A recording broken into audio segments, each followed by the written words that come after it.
9h06 sur le plateau de TV Financier. On retrouve Bernard Prats-Desclaux pour les Market Movers. Bonjour Bernard. Bonjour Roseline. Vous êtes fondateur d'Iwinvest et l'auteur de Stratégie de marché.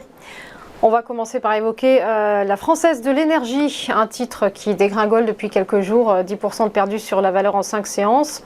La société a pourtant publié d'excellents résultats trimestriels et le titre se porte plutôt bien en bourse puisqu'il a engrangé 37% de hausse depuis le 1er janvier.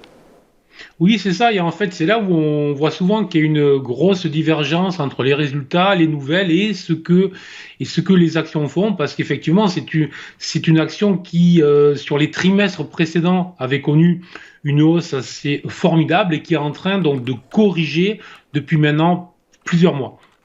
Et là où on va dire que le bas blesse, c'est que sur le plan technique, la valeur est en train, enfin, nous dessiner et vient de valider en fait une configuration de retournement, une configuration graphique que tout le monde connaît, qui est une configuration graphique de retournement que l'on appelle une ETE, l'épaule, le tête-épaule que beaucoup d'analystes techniques, même débutants, connaissent bien, qui est un signal précurseur le plus souvent d'une baisse, et qui là pourrait quand même renvoyer largement la valeur sous les 30 euros, donc une baisse quand même plus que significative.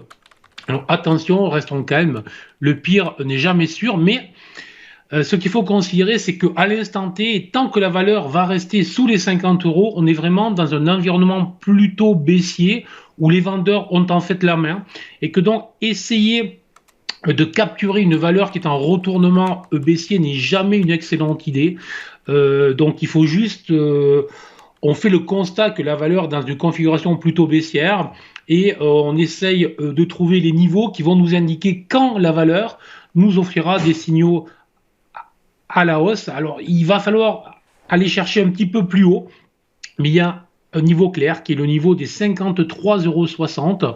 Toujours la même chose en clôture jour. Si jamais la valeur venait à clôturer dans les prochaines semaines, puisqu'on est quand même sur un niveau relativement lointain, au-delà de ce niveau, à ce moment-là, ça invaliderait le signal baissier de moyen terme que nous avons sur ce titre.